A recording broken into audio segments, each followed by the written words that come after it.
What's happening, guys? Mike Moo here. In this video, I'm going to share with you my usage of the Sigma SD Quattro. This is not the aps-c version. This is the original version, which is about $1,000 with the Sigma 30mm lens. And we're going to compare that with the Sigma DP2 Quattro. And this runs about $800 or $900. You can get it on sale sometimes for about $700 or whereabouts of that. Now, they're both 30mm lenses. They both have the new Quattro sensor. And as you can see, very different designs and very, very unique. Okay, so they're going to stand out quite a bit from your regular crowd. All right, so when I was looking at these, I wanted to try out to see what the fuss is all about and why there's a cult following for these cameras. And I'll just put it in a nutshell. The quality is amazing. What you get out of the sensors and the Sigma lenses, which of course are world class, in the right conditions. So that is typically in really low ISO settings, and you set the camera on a tripod. There's no image stabilization whatsoever, and you got to watch out for the exposure range and latitude. Okay. So I've had this for over a year now, and I've taken some really amazing shots with it. I really like it, but it is a very unique camera. This is not one of those cameras where you just where you could just hand it over to a regular person or regular beginner and expect them to get great shots right off the bat out of it. So it takes some time, it takes some effort. The autofocus is slow. The controls are really not that fast. Writing speeds are slow. This is something that you want to take your time with. All right. Now, fast forward at least over a year later, Sigma released the SD Quattro, of course. And the SD Quattro is hopefully probably a replacement of their Sigma's DSLR lines. It uses the SA mount, which is unique to Sigma only.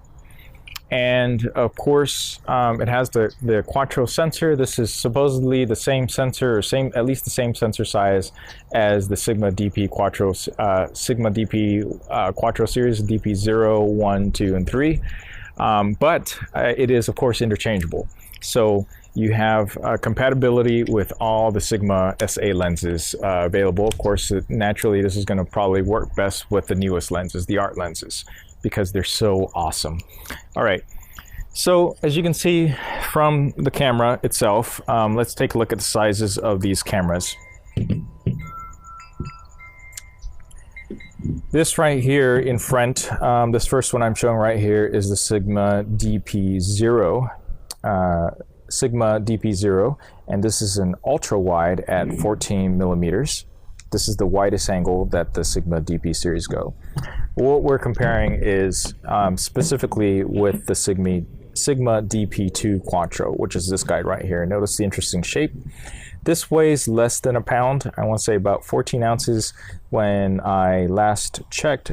Actually 13 ounces, but that's also with this specialized quick release plate, which you can also get. I'll try to have a link down below if it's still available. And of course the Sigma SD Quattro, which this combination, the most popular combination, is going to be at $1,000 with the 30mm lens that is included in the combo. And it's a 30mm 1.4, so that's something that you need to be aware of, is that it is going to be faster, of course, than the 2.8, which is included in the DP2 Quattro. What I explored, besides the obvious design differences, the batteries are also different. And let me just say that you can ask any Sigma users, the battery life is definitely not a strong suit of the Sigma Quattro systems or Sigma Marrow systems, basically just any of the Sigma cameras within the past several years. And that's probably because the design of the Quattro sensor, which I won't go into, is rather unique, and it captures all the colors, and it requires a lot of power. It's super, super duper power hungry. So the battery is bigger. Luckily,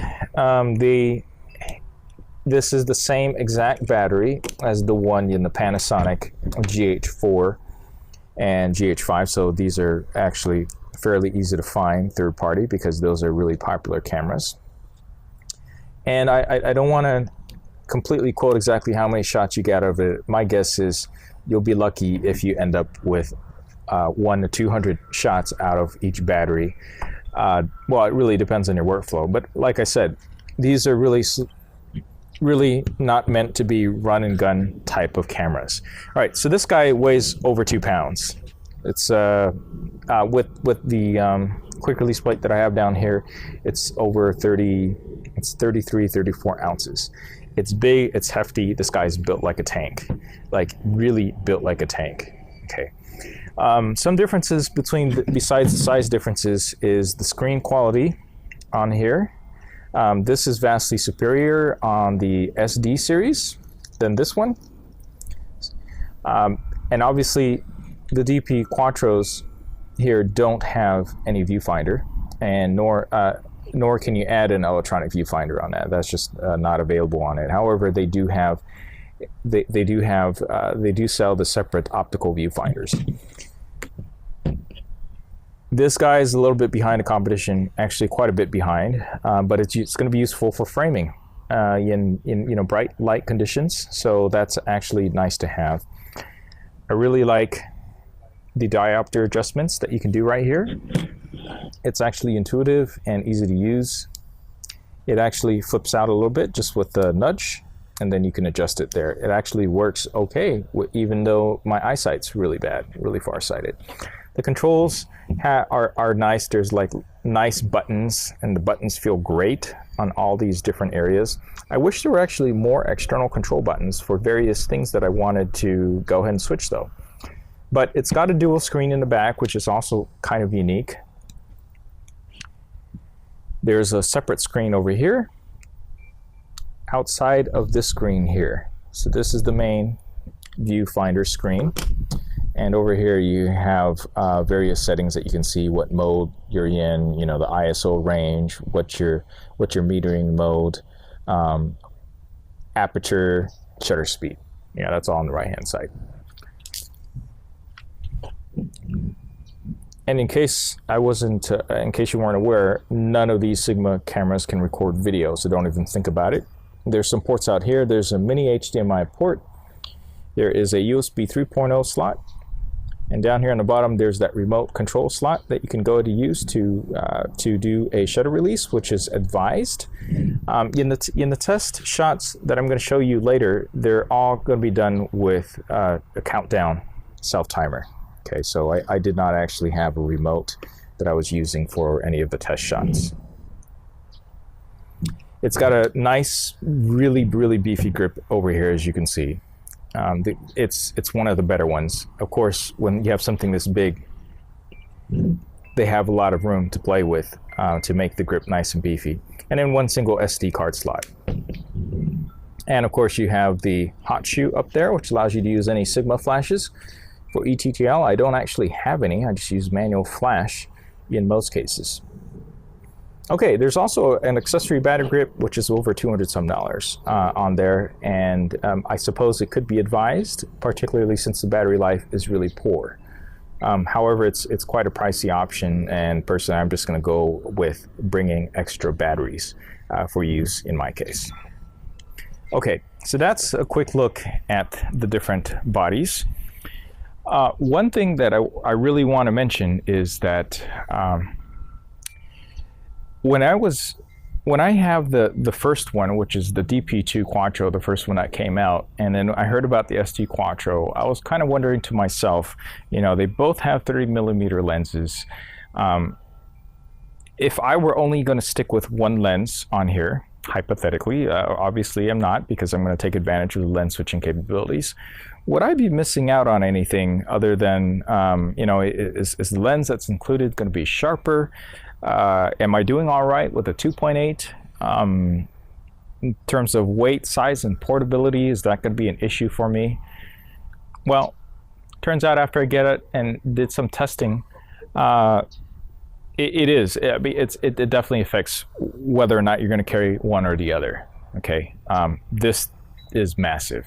All right, this is something that I'm going to have a whole separate area for, just to carry even with a 30mm. The DP Quattro is funky in design, but it actually fits in an area where a typical lens would fit.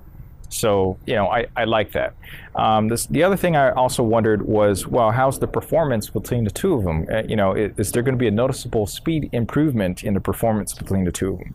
Well, obviously, with the DP Quattro with the fixed lenses, you're kind of stuck with whatever performance that you're going to get out of that lens, and then the battery and then the body combination, of course, is just going to be slow. They've released some firmware updates which have improved some of the performance, but it's just not going to be snappy. We got the SD Quattro. Pretty much similar story there. Of course, there is a bigger, longer buffer. All right, we'll put some technical details in there, but really this is not a sports camera. I'm not going to be taking really fast shots with this. I'm not going to be going around taking pictures of my nieces and nephews running around. This is just not the camera for them. If they can sit still, this would probably be the camera for nice portraits and such, but that's just not going to work out. So this is definitely not a speed demon. So there it was kind of a bit of a fail. All right. The usability factor, however, in the handling, the SD Quattro definitely beats the DP Quattro's hands down. And the size, right, it feels great, it feels beefy. You got a really nice grip in there. The buttons are there, very easy to press and navigate. You got a lot more options in there. I really love the buttons, right? This reminds me of back in the day when things like these kind of matter. And so they brought that back, and that part is fantastic. Battery life is really not great. You're going to have to walk around with extra batteries, and the batteries are bigger, but you're going to have to bring more batteries. Okay. Also, I'm just as similar. I didn't really have many Sigma lenses. All right. I actually just only got the Sigma 35mm Art, and I got this because it also. And I got this, and I also got the conversion to also work with my Sony Alpha 6500 series. This is a really sharp lens. I also use this in my comparison shots between both of these Sigma models. Okay, but it's also another big lens. Now, as far as the lens quality between the 30mm of the 1.4 and the 30mm 2.8 that's already built in, I'll show you kind of what that looks like. If you shoot the Sigma DP2 Quattro at 30mm at 2.8, it ends up looking soft comparatively, obviously, to the Sigma 30mm 1.4. And that's because at 1.4, I'm already stopping it down 2 stops. All right, I'm stopping down the 1.4 2 stops to get to 2.8. So the images are going to come out better looking and sharper at the 2.8 from the SD Quattro. Hopefully that was obvious. If it wasn't, well, there you go. That's the information there that you see. So do I think it's worth it? To get this, if you have the Sigma DP2 Quattro, well, keep in mind a couple of things. One is, if you're going to be shooting with these cameras, you're going to probably be taking your time. You're probably going to be bringing around a tripod. This is not a point and shoot, run and gun type of camera. You're not going to get the best results out of it. Okay, so if you're going to take your time, you're going to bring the tripod anyway. Chances are you add an extra pound or two to your bag is not going to make or break your back, right? 1 or 2 more pounds is really not going to make or break your back, especially if you're carrying all the other stuff to work with it anyway. And you want the best quality and the best resolution that you can out of this and take full advantage of the colors. Yeah, absolutely. The only exception that I would say for that would be is if you get the Sigma DP0 Quattro, because I'm not aware of any really great 14mm lens from Sigma right now that that can meet and match this at this size. I mean, if I could just take this and stick this right on the SD Quattro, that'd be pretty amazing, but there isn't one. So I think this would be one of the exceptions. So I'm definitely going to keep the DP0 Quattro around a lot longer until I can potentially find a substitute. And then obviously, if you're willing to invest and get some of the best lenses that Sigma has to offer, that's going to be a no-brainer. I don't need to tell you that you're better off getting the Sigma SD Quattro. Okay. All right. That's it for this quick review comparison. the rest of this video is going to show you some of those examples of the pictures that you would get comparing the two 30 millimeters. And I also throw you in the 35 millimeter in there as well, in case you wanted to know how this compares. And there's no question in my mind that 35 millimeter is actually a sharper lens. Big surprise, right? Than the 30 millimeter DC lens that is included in the bundle. Jumping right into the lens comparisons here. All right. So this first image here is just of a flower in the backyard. It's nice and quick, simple. This is at 100%. So for you pixel peepers that like to look at stuff 100% and just be amazed by the sharpness, this is a straight out of the camera of the Sigma DP2 Quattro. All right. And look at the sharpness that you get immediately from this combination. That is pretty much pocketable. I mean, I just think that that it just gives me that feeling of, remember when TVs first turned into HD, and then when you go into the showrooms and they're showing you examples of video footage that was taken just to show up the screen, and you just kind of sit and stare at it. This gives me that feeling all the time whenever you take the Sigma DP Quattro out. This was handheld at 1/100, I believe. Let me see the information here.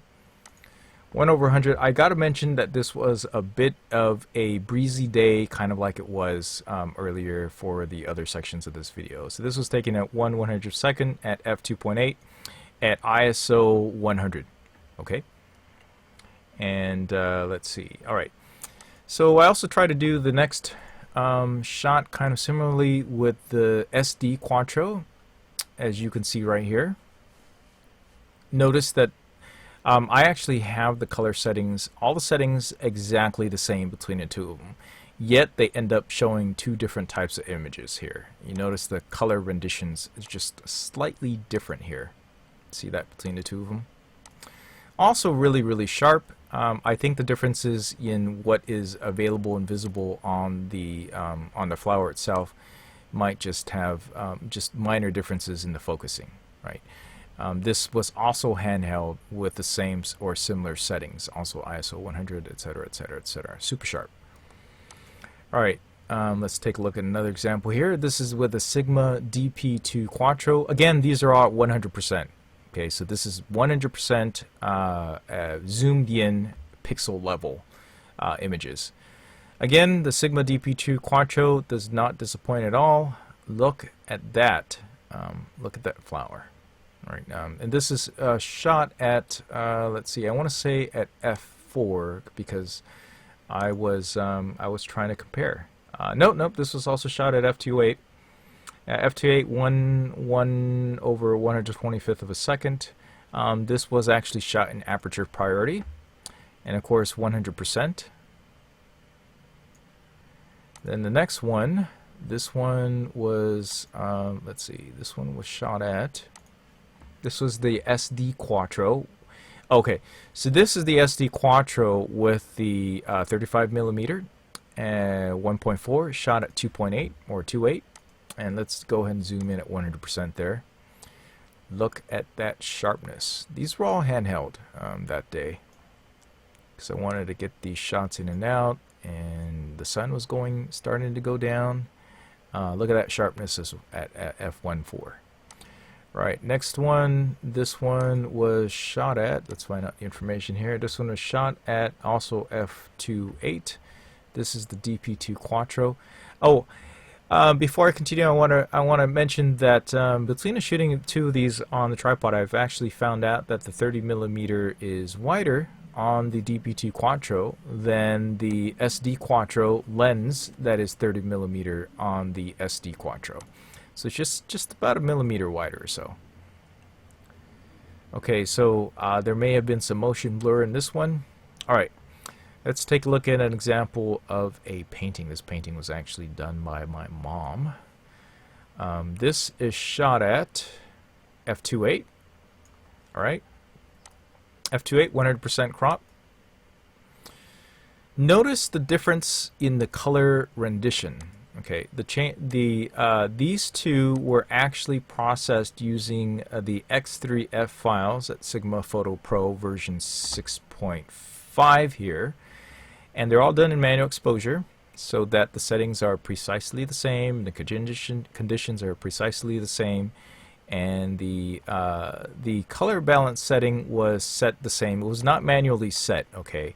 But the color balance settings were set the same, so basically let the camera go and evaluate, and they're both on the latest firmware. And notice that the color differences are that dramatic when coming out. These, I think this was set at incandescent white balance settings. So I found that the Sigma DP2 Quattro actually rendered the color more accurately with that setting. So at 2.8 on the DP2 Quattro, you'll see it's softer, noticeably softer, obviously, this is pretty obvious, than the 1.4 that was then stopped to f2.8 on the SD Quattro. That's just a given. All right. Noticeably sharper. You're not going to get a sharp image, of course, at 2.8 wide open on the DP2 Quattro. All right. Here it is at f4. This is the DP2 Quattro at f4, and then the no, this is the SD Quattro. Sorry, this is the SD Quattro at f4 compared to the DP2 Quattro at f4. As you notice that they're both about matching up right now. So just stopping down the DP2 Quattro one stop really evens it up. Right, really evens it up. Again, with the white balance, the DP2 Quattro handled that better when set at incandescent setting. I don't know why I'm having a difficulty pronouncing that right now. All right, here's an interesting one at, let's see, this is the 35 millimeter at 1.4. Of course, I had to go ahead and move this, move the whole rig out. This is with a tripod, of course. I had to move it out. So at 1.4, let's compare that with the, let's see, do I have 1.4 here open? Let's compare that with, okay, 1.4 wide open. No, I don't have that other one at 1.4 wide open. But I will tell you that I definitely see that the 35 millimeter sharper, if you're just looking at the sharpness. And then this is at 2.8. Notice the difference in the sharpness. Very similar, you know, wide open versus just one stop. Oh, actually, in this case, two stops down. So going from 1.4 to 2.8, and then finally f4. Right, f4. You're really sharp there, just all across the board. Look at that. I will mention that this painting was actually shot, there's actually glass on top of this, so this is actually shooting through the glass, and I didn't really do a whole lot in terms of for the reflections. Okay, so what does this tell you? Well, this tells you obviously that you will get at, if you were shooting the Sigma DP2 Quattro wide open at 2.8, you're not going to get as sharp as an image as you're going to get with the SD Quattro combination of a 1.4 lens shot at 2.8, right? Because you are stopping it down 2 stops, and that you're just going to get sharper results. So if you were comparing that in terms of light gathering capabilities and shooting, you know, all that on the tripod, and you were both shooting at 2.8, obviously you're going to do much better at with the SD Quattro and the 30 millimeter 1.4 combination. Okay, just in terms of sharpness. What was interesting to me, again, I'll mention it in case you missed it earlier, was that the DP2 Quattro at 30 millimeters actually end up being wider than the SD Quattro with the 30 millimeter 1.4 DC. By about, I want to say, I'm guesstimating by about 1 millimeter. So if that makes a difference to you, then just be aware that the DP2 Quattro is going to shoot a little bit wider. Okay, that's it for this video. I hope this was useful to some of you in some way. I know it was interesting, at least to me, to find out the results that I came across. And And hopefully this helps you make some sort of decision. If you are interested in purchasing any of these cameras, I do have Amazon.com links down below. Sometimes you could get a pretty good deal on a used or third-party seller coming in directly from Japan. I've seen some pretty decent deals on the whole SD Quattro combination on Amazon. In fact, that's actually where I got it myself. So I got a really nice deal on mine. I bought mine lightly used, and I'm pretty happy with it so far. But what else was? And thank you guys for subscribing, liking, and sharing my videos. You know, I've grown to just over 200 subscribers now, and you know that's a pretty big milestone for me coming back to the whole YouTube thing. So thank you very much, and I will catch you in the next video. Thanks for watching.